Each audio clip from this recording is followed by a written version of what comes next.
Salut, c'est Pasteur Frédéric. Je suis super heureux d'être avec toi aujourd'hui et où que tu sois dans le monde, je te souhaite la bienvenue à l'église La Liberté Life. Pendant le message, n'hésite pas à écrire des commentaires. Par exemple, écris Amen si ça te parle ou s'il y a une parole qui te touche, tu peux la réécrire dans un commentaire, ça va certainement encourager quelqu'un. N'hésite surtout pas à interagir avec la communauté, les commentaires sont là pour ça. Aujourd'hui, on va poursuivre notre série intitulée « Tu peux vivre libre ». Quand on parle de liberté, on a tous notre propre définition. Mais il y a une tendance qui revient souvent. J'avais fait un petit sondage sur Instagram en te demandant ceci. Sans réfléchir, quand tu entends liberté, quelle est la première chose qui te vient en tête? Certains m'ont répondu « une bonne vie ». Intéressant. Ou la liberté financière. Ou la paix du cœur. D'autres m'ont dit que quand ils entendent liberté, ça les fait penser à être libre. Profond. Mais il y a une réponse qui revenait souvent. C'était pour moi la liberté, c'est de faire tout ce que je veux. En tant qu'être humain, on aime tous se sentir libre et on a ce profond désir de satisfaire notre besoin de liberté. Pour se sentir libre, il y en a certains qui vont faire de la chute libre. T'imagines, tu sautes d'un avion dans le vide à 200 km/h. Bon, ok, après il y a un parachute qui s'ouvre, mais quand même. Il y en a d'autres qui vont manifester dans les rues pour défendre leur liberté. Mais peu importe le moyen, personne ne veut se sentir prisonnier, personne ne veut se sentir privé de sa liberté. La Freedom House, c'est une organisation de surveillance indépendante qui publie chaque année un rapport sur la liberté dans le monde. Elle évalue l'accès des personnes aux droits politiques et aux libertés civiles dans plus de 200 pays. Les libertés individuelles qui sont évaluées vont du droit de vote à la liberté d'expression en passant par l'égalité devant la loi. Et d'après eux, les 3 pays les plus libres de la planète sont la Suède, la Finlande et la Norvège. Et ces pays font aussi partie des pays évalués comme étant les plus heureux dans le monde. Alors est-ce qu'on peut faire un lien entre la liberté et le bonheur? Peut-être. Tu l'auras compris, aujourd'hui on va parler de liberté et on va lire un passage dans Actes 16, les versets 25 à 34. Pour te donner un petit peu de contexte, l'histoire se passe dans le cadre des voyages missionnaires de l'apôtre Paul, durant lesquels il a fondé plusieurs églises. Alors que Paul et Silas viennent d'être battus à coups de bâton, ils sont maintenant emprisonnés avec les pieds attachés dans des blocs de bois. Lisons ensemble Actes 16, versets 25 à 34. Vers le milieu de la nuit, Paul et Silas priaient et chantaient les louanges de Dieu. Les autres prisonniers les écoutaient. Tout à coup, un violent tremblement de terre secoua la prison jusque dans ses fondations. Toutes les portes s'ouvrirent à l'instant même et les chaînes de tous les prisonniers se détachèrent. Le gardien se réveilla en sursaut et vit les portes de la prison grandes ouvertes.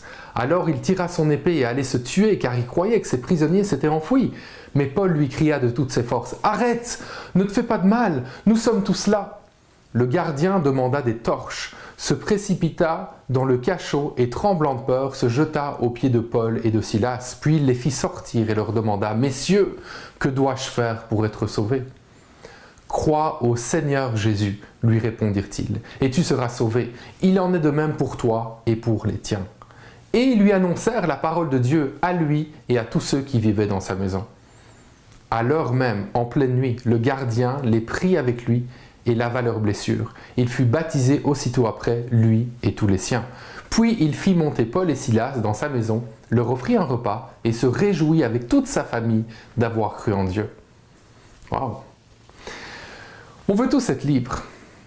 On a vu tout à l'heure que chacun pose différentes actions pour trouver la liberté. Aujourd'hui, on va voir ensemble ce que ça veut réellement dire être libre. Et pour comprendre ce que ça veut vraiment dire être libre, on va examiner 3 types de personnes et le rapport qu'elles entretiennent avec la liberté. Tout d'abord, il y a celui qui se pense libre, mais qui est esclave. Ça, c'est l'état dans lequel on était tous avant notre rencontre avec Jésus. Pense au gardien de prison dans l'histoire qu'on vient de lire. Il devait se penser libre, non? Quoi de plus normal? C'est lui qui gardait les prisonniers. C'était pas lui qui était emprisonné. En fait, sa position vis-à-vis des prisonniers devait certainement lui procurer un sentiment de liberté. Peut-être que toi, aujourd'hui, tu as accepté Jésus dans ta vie et tu te souviens à quel point tu étais esclave avant de prendre cette décision. Tu étais esclave de quelque chose et tu voyais les chrétiens comme des gens vraiment bizarres. Franchement, ces chrétiens, ils se privent de tout, ils savent pas s'éclater. Ah, tu te souviens de cette époque de ta vie où tu te sentais libre de faire tout ce que tu voulais. Libre d'avoir des relations sexuelles avec qui tu veux, libre de boire trop d'alcool, libre de consommer de la drogue, libre de voler, de regarder de la pornographie, et libre de te laisser aller à tous tes désirs et à toutes tes pulsions. Jusqu'au jour où Dieu a permis que tu te rendes compte que tu n'étais pas libre. Ta vie reflétait une certaine apparence de liberté dans tes choix, mais la réalité spirituelle, c'est que tu étais enchaîné. Moi, c'est quelque chose que j'ai vécu personnellement. Je suis pas né dans l'église, ok? Et à l'école secondaire, j'ai commencé, à déraper.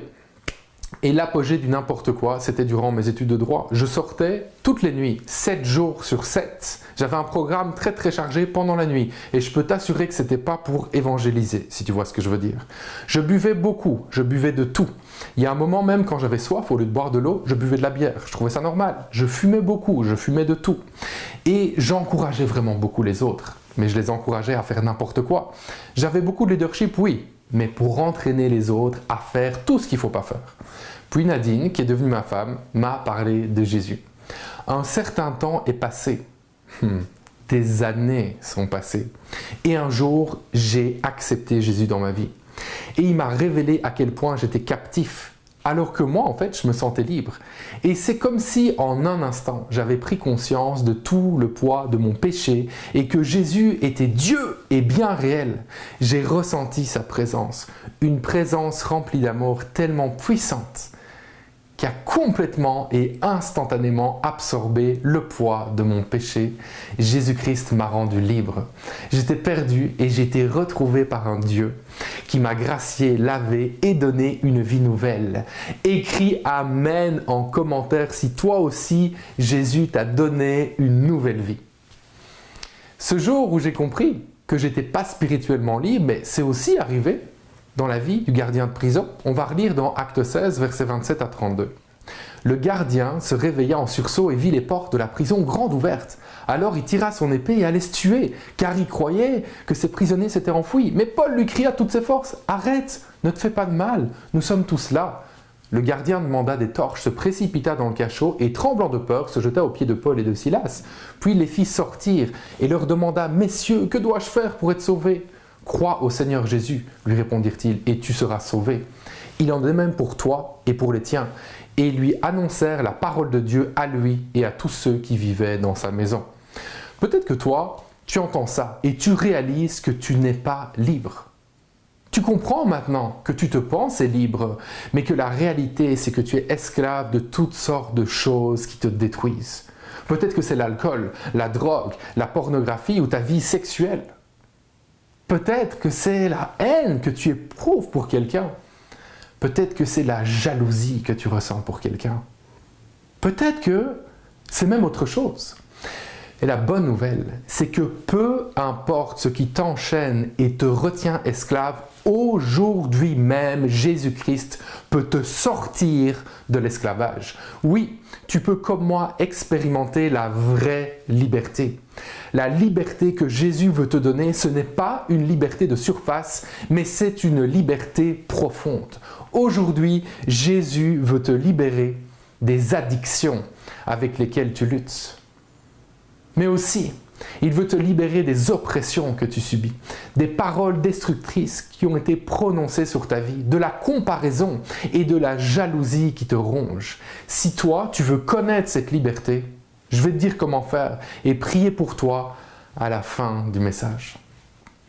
Aujourd'hui, on continue notre découverte de ce que ça veut dire réellement être libre. On a dit qu'il y a 3 types de personnes. On vient de parler du premier type, celui qui se croit libre, mais qui est en fait esclave. Voyons maintenant le deuxième type de personne. C'est celui qui est libre, mais qui vit comme un esclave. Et cette personne, c'est peut-être toi. C'est peut-être moi. En théorie, une fois qu'on a accepté Jésus dans nos vies, on est libre, mais en pratique, on reste parfois esclave dans une ou plusieurs sphères de nos vies. On est spirituellement libre parce que Jésus, en l'acceptant dans nos vies, il est devenu notre Seigneur et notre Sauveur. Il nous a rendus libres. On est libre parce qu'à la croix, Jésus a payé le prix de nos péchés et que nous avons reçu le pardon de Dieu. On est libre parce que Jésus est venu briser les chaînes qui nous rendaient captifs. On est libre parce que Jésus a ouvert la porte de la cellule de prison dans laquelle on était enfermé. Mais en pratique, nous restons malgré tout parfois esclaves. Esclaves de pensées qui nous limitent, esclaves d'un environnement qui nous détruit, esclaves des médias sociaux, de l'image que les autres ont de nous, esclaves de comportements qui nous détruisent. Malheureusement, on peut être spirituellement libre, mais continuer à agir et à penser dans certains domaines de nos vies comme des esclaves. Pour mieux comprendre ce concept, il nous suffit de regarder à l'histoire. Depuis des millénaires, partout sur la terre, des peuples ont été privés de liberté, des hommes et des femmes ont été esclaves. Lorsque certains étaient enfin libres, ils choisissaient de rester au service de leur mauvais maître. En théorie, ils étaient libres, oui, mais en pratique, ils continuaient à penser et à agir comme des esclaves. Galates 5.1 dans la Bible nous dit ceci, « Christ nous a rendus libres pour que nous connaissions la vraie liberté. C'est pourquoi tenez bon et ne vous mettez pas à nouveau sous le joug de l'esclavage. » Dans la version Parole de vie, qui est une traduction très facile à comprendre, il est écrit ceci. « Le Christ nous a libérés pour que nous soyons vraiment libres. Alors résistez. Ne vous laissez plus attacher avec les chaînes de l'esclavage. » Peut-être que toi, tu as déjà donné ta vie à Jésus-Christ, mais aujourd'hui tu te rends compte que tu n'es pas totalement libre. Tu es encore esclave de quelque chose et ça te bloque dans ta vie. C'est peut-être la rancune que tu vis. Il y a quelqu'un qui t'a fait du mal et tu sens cette rancune. C'est peut-être une frustration que tu vis dans tes études ou au travail qui t'emprisonne complètement. Ou alors c'est un mauvais comportement, quelque chose que tu sais que tu ne devrais plus faire et qui t'emprisonne. Si tu as déjà accepté Jésus-Christ dans ta vie, sache que tu as le droit de vivre totalement libre.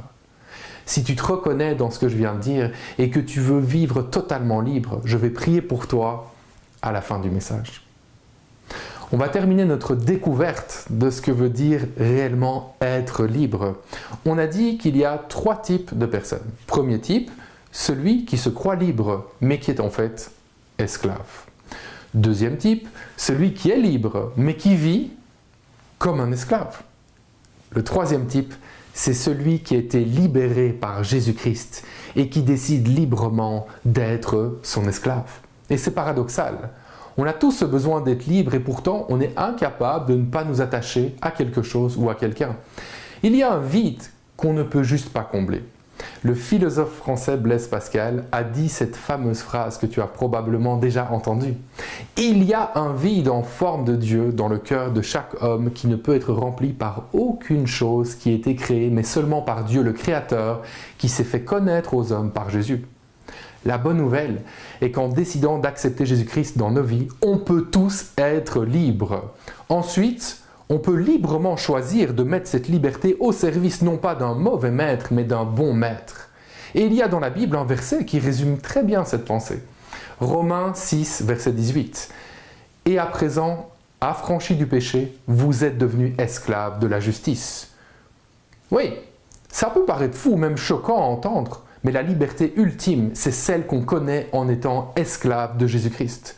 Toujours dans Romains 6, on peut lire ceci au verset 16. « Ne savez-vous pas qu'en vous mettant au service de quelqu'un comme des esclaves pour lui obéir, vous êtes effectivement les esclaves du maître à qui vous obéissez, ou bien du péché qui entraîne la mort, ou bien de l'obéissance qui conduit à une vie juste. » Ce passage nous fait comprendre que spirituellement, on est tous esclaves de quelqu'un. Et en fait, il n'y a pas 50 possibilités. Il existe juste 2 maîtres.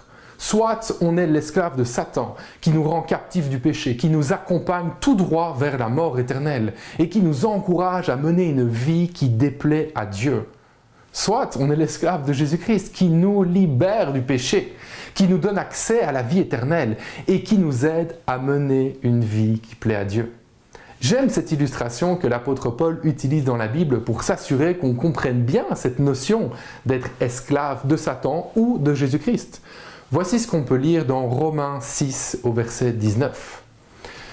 J'utilise une comparaison humaine parce que vous avez du mal à comprendre. Autrefois, comme des esclaves, vous aviez mis votre corps au service d'une vie immorale et pleine de désordre et le résultat, c'était la désobéissance à Dieu. De même aujourd'hui, comme des esclaves, mettez votre corps au service de ce qui est juste et le résultat, ce sera une vie qui plaît à Dieu. On continue avec les versets 22 et 23. Mais maintenant, vous êtes libérés du péché et vous êtes devenus les serviteurs de Dieu. Ainsi, vous faites des actions qui plaisent à Dieu et le résultat, c'est la vie avec Dieu pour toujours. Oui, avec le péché, ce qu'on gagne, c'est la mort, mais avec Dieu, ce qu'on reçoit gratuitement, c'est la vie avec lui pour toujours, en union avec le Christ Jésus notre Seigneur. Waouh!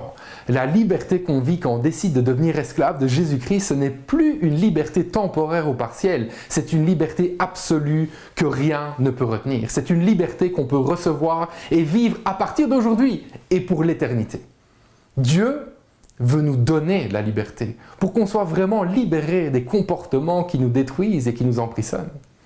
Mais ça ne s'arrête pas là. On se rappelle le verset 22 que nous venons de lire. Mais maintenant, vous êtes libérés du péché et vous êtes devenus les serviteurs de Dieu.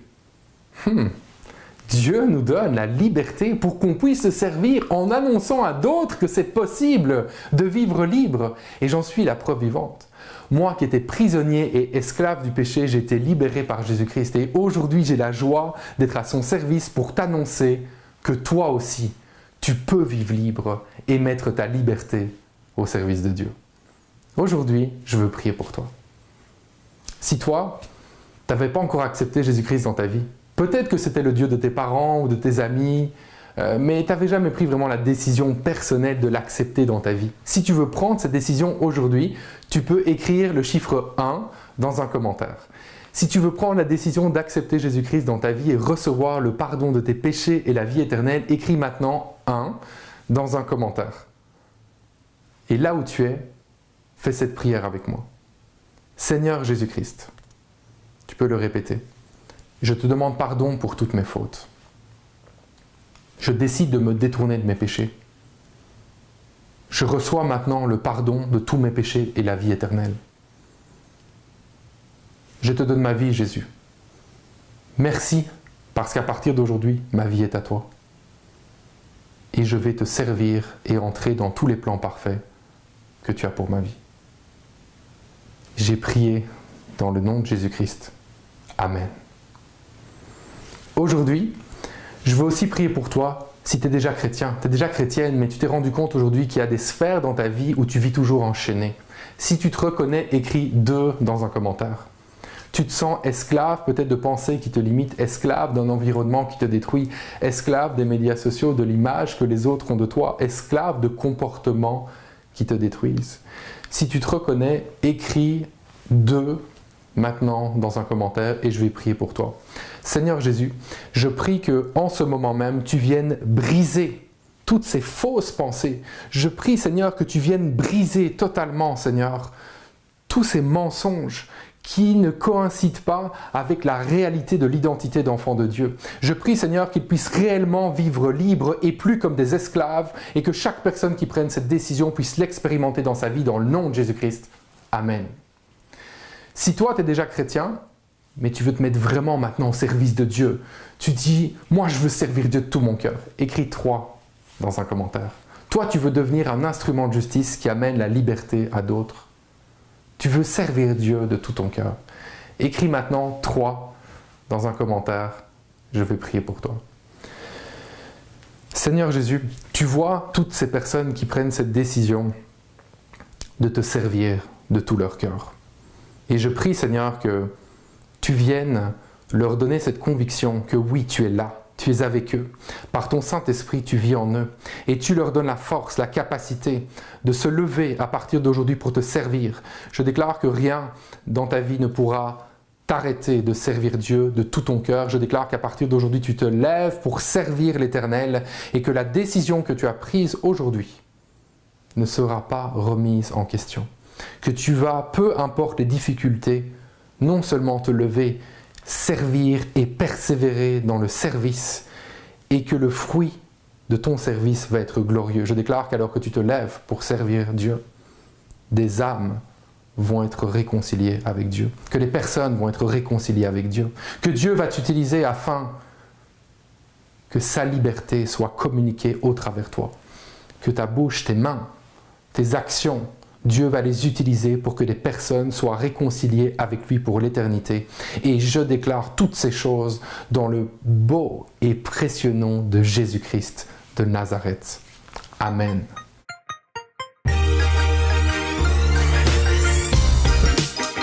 Je t'invite à rejoindre un rendez-vous en ligne ou dans ta ville. Ok, bon, mais c'est quoi exactement un rendez-vous? Un rendez-vous, c'est un groupe de 5 à 10 personnes qui se réunissent en ligne ou dans ta ville pour vivre à fond la communauté et grandir ensemble dans leur marche avec Dieu. Qu'est-ce qu'on fait dans un rendez-vous? On partage nos défis. On prie les uns pour les autres. On voit comment la Bible aussi peut nous aider pratiquement dans notre vie de tous les jours. Et bien sûr, on s'encourage mutuellement à marcher dans notre destinée. Que ça soit en ligne ou dans ta ville, je t'invite à rejoindre un rendez-vous dès maintenant. Pour participer, visite notre site web www.lalibertélife et clique sur Rendez-vous en haut dans le menu.